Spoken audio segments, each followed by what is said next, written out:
Give me 9 minutes, and you'll stop chasing an avoidant forever. There comes a point in the pursuit of an avoidantly attached person when exhaustion becomes clarity. When you realize that the energy you've been spending trying to reach them, prove yourself to them, love them harder, is the very thing keeping you stuck. You analyze their silence. You soften your approach. You give them space, then worry it's too much space. But here's the truth. When you're stuck in the chase, it has nothing to do with love anymore. Your decision to keep pursuing them is a coping mechanism so deeply rooted in fear, hope, and attachment that it overrides logic, self-respect, and even your own well-being. And today we're going to talk about that exact turning point. The realization. The thing that happens when you finally understand why chasing an avoidant will never wake. After this, you won't want to chase anymore. You won't need to. You won't even be able to. It'll already be over. Let's set the stage. Chasers aren't born desperate.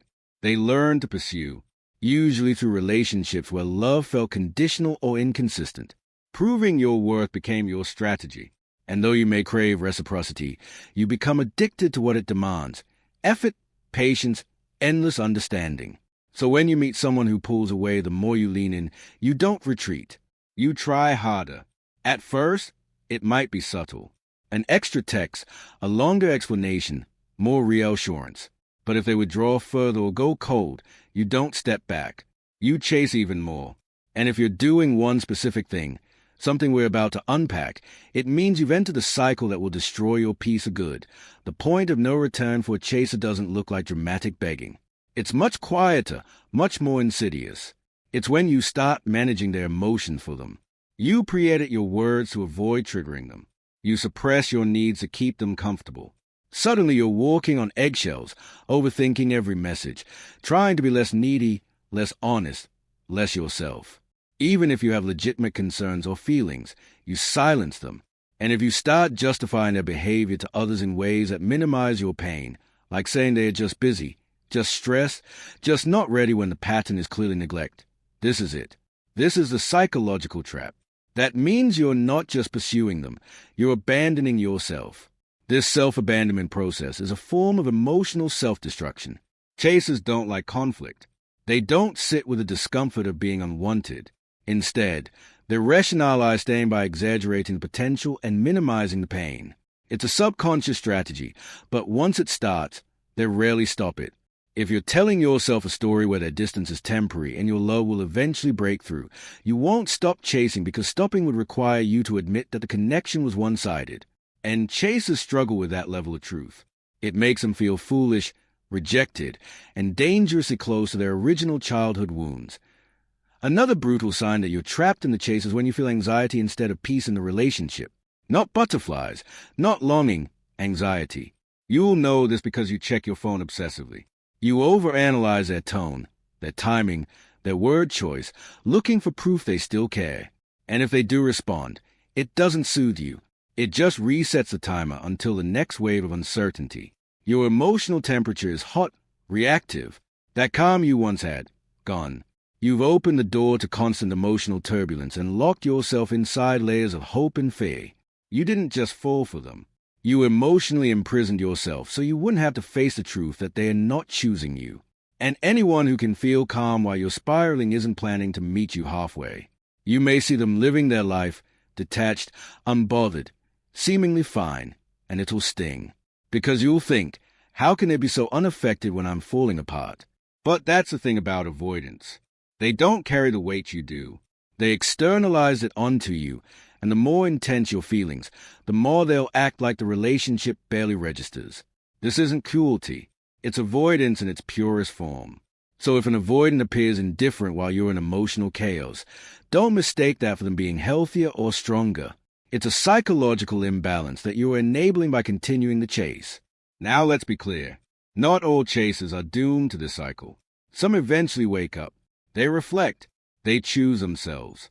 But this only happens if they want to grow. If they set boundaries.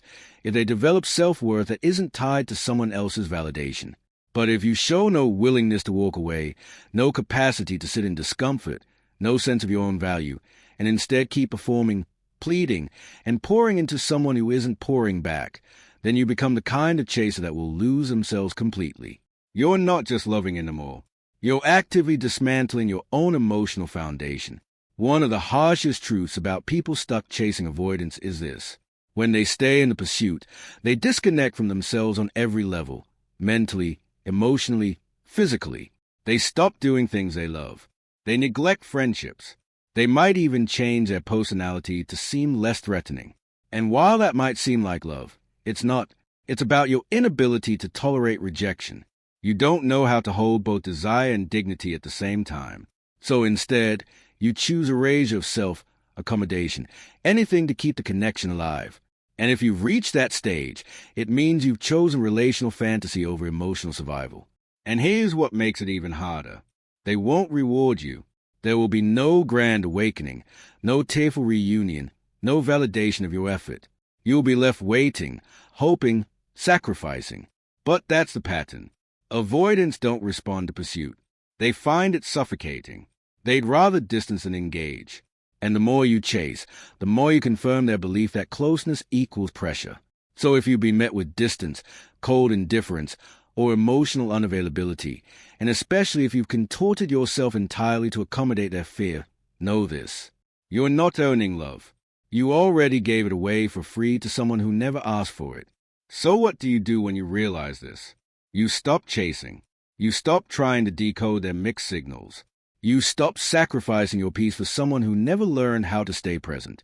Instead, you reclaim your energy. You recognize that your love wasn't wasted just because it wasn't returned the way you hoped. You learn to stop measuring your worthiness by someone else's capacity to receive you. And most importantly, you start building a life that no longer revolves around someone who isn't fully in it. It's not your job to fix an avoidant. It's not your job to prove you're patient, understanding, or worth staying for. The right person won't require a chase. The right person will meet you halfway, not pull away. They'll communicate openly, not vanish into silence. They'll work through fear instead of running from it.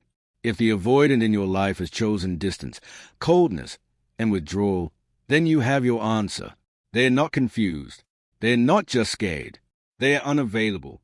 And holding on to unavailability is the fastest way to lose yourself. The truth is, you may feel tempted to reach out again when the loneliness hits. But it won't be love driving you. It'll be fear, habit, hope, and if you give in without them doing the deep inner work, the same pattern will repeat. Distance, inconsistency, emotional crumbs, silence. So don't mistake temporary relief for genuine connection. If you've been chasing someone who pulls away, who makes you feel small, who can't show up emotionally, they are not suddenly going to change because you love them harder.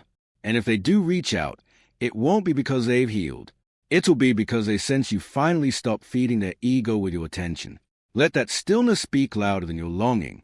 Let it be the foundation where you rebuild, not the emptiness you try to fill with someone else's potential. Because when you're stuck chasing someone who keeps running, it's no longer about them. It's about you. And some chasers stay stuck their whole lives, anxious, depleted, small. Let the chase go, not to punish them, but to reclaim yourself. Because if you've been doing this, the chase will never end unless you do. And that's your cue to stop running after someone and start walking toward yourself. You deserve someone who doesn't make you beg for breadcrumbs of affection.